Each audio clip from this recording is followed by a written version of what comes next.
Dear friends, welcome to this week's virtual Drasha. This week we have the incredible privilege of Parshas Toldos.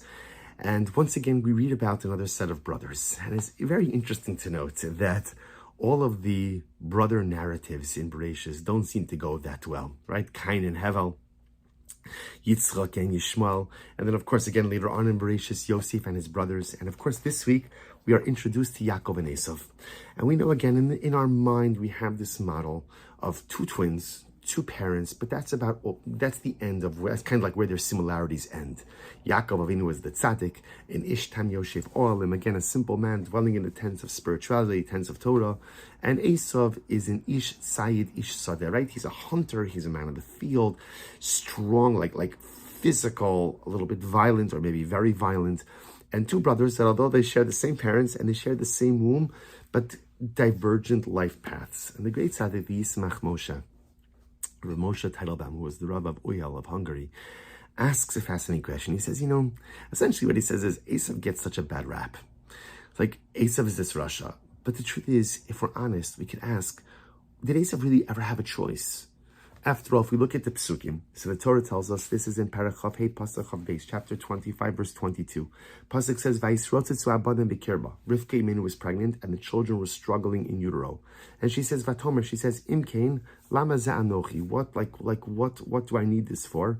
Vatelech lidrosh es Hashem. She goes to find out what's happening over here. In other words, as much as this was Rivka's first pregnancy, she felt that something was just off in this whole thing. And she goes, and Rashi HaKodesh quotes the Medrash that says, what was happening that caused Rivka such alarm? And the Medrash says, when she passed by the yeshiva of Shem Ve'ever, houses of monotheistic worship, Yaakov Avinu wanted to get out of the womb. He was eager. He was eager to serve HaKadosh Baruch Hu. He just wanted to get out.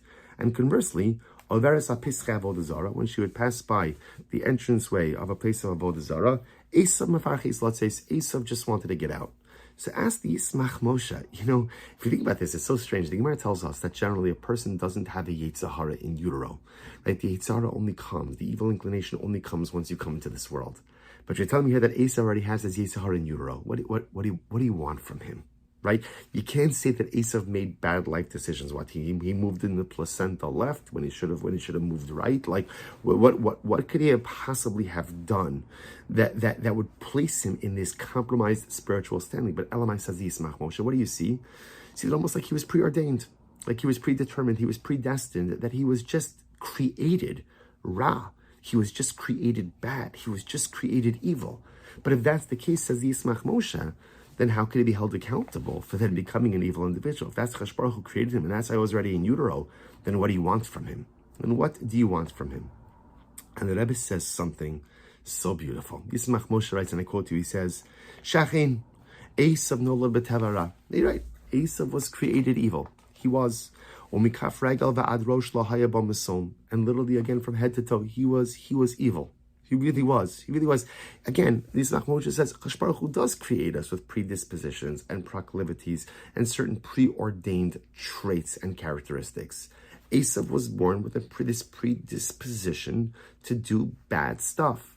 On the other hand, says the Rebbe, Li'idach, Yaakov Avinu nolad b'kedushay la le'enorach. And Yaakov Avinu was born, Baruch Hashem, with a predisposition for holiness, a predisposition for greatness, incredible. But here the Rebbe says something amazing. But if you notice, when Yaakov Avinu comes out of the womb, right, Esav comes out first. Esav is the firstborn. And Yaakov, the pasuk says, Yaakov comes out holding onto Esav's heel. So what's the pshat? So of course, we're used to the classic idea of Rashi. And Rashi explains that Yaakov felt that he should have been the firstborn. So the holding onto the heel represented the metaphoric foreshadow for the struggle for who is going to be the Bachar. But the Yismach Moshe says, maybe there's something different happening over here. Yaakov and Esav were twins. Because they were twins, they literally occupied the same womb for 9 months. The entire gestational period, they're living side by side. And therefore, says the Rebbe, Haya bahem iruv ma'at zebazeh. When you're living in that close proximity, and you're occupying the same womb, there had to be some type of mixture between the two. And as such, says the Rebbe, when Esav is born, Yaakov was holding onto the heel. And the holding onto the heel represents that there was a piece of Esav in Yaakov. You think Yaakov was Kula Kadosh? You think Yaakov was totally holy? With no Yetzer Hara, with no desires, with no wants, with no lust, with nothing? No. Yaakov was born holding on to Esav's heel, he was literally physically grasping a piece of Esav, which says the Yismach Moshe represents that there was a piece of Esav within Yaakov. But if that's true, says the Rebbe, then the opposite has to be true as well. Well, if there's a part of Esav that's in Yaakov, then there has to be a part of Yaakov that's in Esav. And the Rebbe here says something absolutely amazing. We tend to look at Yaakov and Esav as absolutes. Yaakov is the tzaddik, and Esav is the Rasha. Esav is bad from head to toe, and Yaakov is beautifully holy head to toe. And the Rebbe says that's not how it was, because that's not how people are. Yaakov Avinu was a great tzaddik. He absolutely was. And yes, he definitely had a predisposition, almost like a predetermination, to have a heightened and elevated spiritual status. But lest you think that he was without his wants, his desires, his lusts, his challenges. He was holding on to the heel of Esav. There was some of Esav in Yaakov. Yaakov also had his Yaakov side and his Esav side. And lest you think that Esav was just predetermined to be a Rasha, head to toe evil, with no goodness, no. They shared the same womb. So if Yaakov's holding on to Esav, Esav's holding on to Yaakov, there's some Yaakov inside of Esav as well. There's good mixed in with all of the evil. And says the Rebbe, herein lies our sacred mission in this world. This was the entire avoda, the entire mission that Yaakov and Esav had in this world. Al Yaakov, Yaakov's mission was to rid himself of the Esav influence which existed within. Yaakov was holding on to Esav's heel. That means Yaakov possessed some Esav qualities. Yaakov's avoda in this world, Yaakov's avoda, his sacred mission in life, was to rid himself of his internal Esav. And conversely, ve'ilu al Esav lahagdil ulerabos chelko shel Yaakov ashebo. The avoda of Esav, what was Esav's sacred task? To amplify the Yaakov Avinu influences which resided in him as well. And what a profound insight and just a profound metaphor for us. First of all, the Rebbe teaches us there's no absolute. No one is born a perfect tzaddik, right? And no one is a perfect tzaddik, and no one is a complete Rasha. Every person has. The Esav has some Yaakov, and the Yaakov has some Esav. And by the way, you see this play out later on. Esav, who was a Rasha, right? Esav's killing people, doing all this kind of stuff. Yet Esav, no one had Kibud Av like Esav. Where does that come from?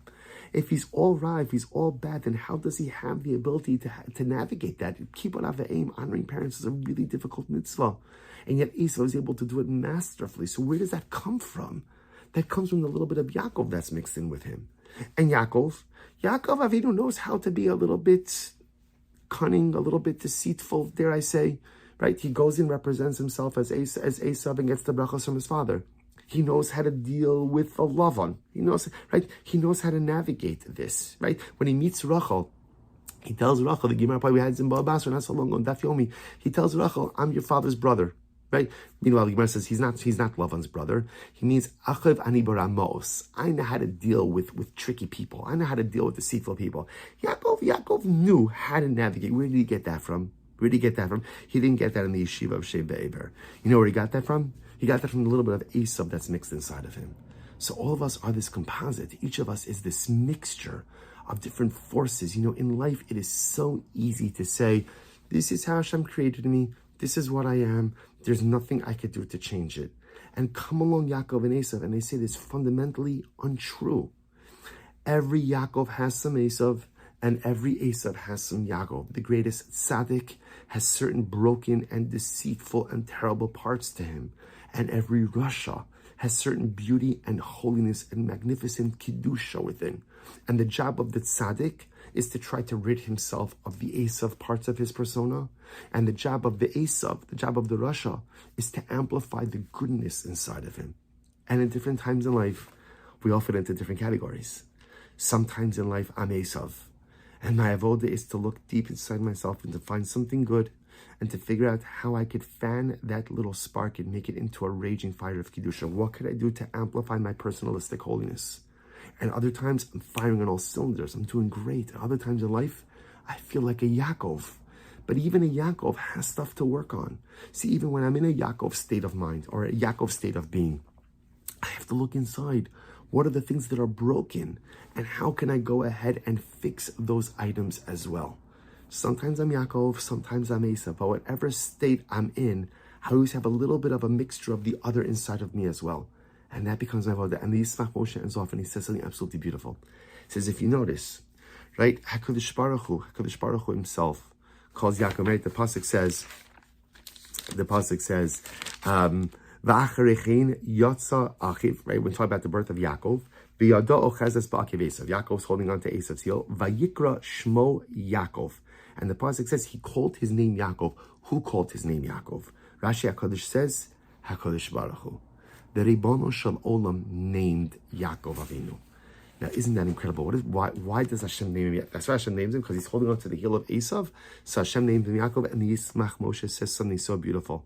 He says, Kizeh Iker Chashivuso Shiyada Ochezes Ba'akev Esav. The greatest accomplishment, Baruch Hu is telling us, what is the greatest accomplishment in life? The greatest accomplishment in life is, I'm born holding on to the heel of Esav. That there's stuff that's broken inside of me. There's stuff that's corrupted inside of me. There's stuff that's bad inside of me. I have, the Rebbe says, Ki yesh lo shayches im hara. I'm not a full tzaddik. I have so many things that are corrupted and broken in me. And yet, v'hu miskaber al hara hazeh. The greatest accomplishment in life is recognizing your inner Esav and finding the tools, the ability, and the resolve to fix it. Ki zeh kol ha'adam. The essence of man, the essence of man's avodah in this world, is to identify your Esav within, and don't just complain about it, just lament it, don't accept it as a fait accompli, but figure out what you could do in order to fix it. V'rak mizeh yesh l'borei nachas ruach. That is what gives the Ribono Shel Olam the ultimate nachas ruach. For the Baruch Hu names Yaakov, highlighting the greatest avodah we have in life is the recognition that as great as I am, there's Esav inside of me, and my entire life's work becomes to rid myself or to somehow ameliorate or to somehow address the stuff that's broken inside of me. So whether you're in a state and you feel like an Esav, find your Yaakov and fan that flame of Kedusha. Figure out what you need to do to bring your holiness out.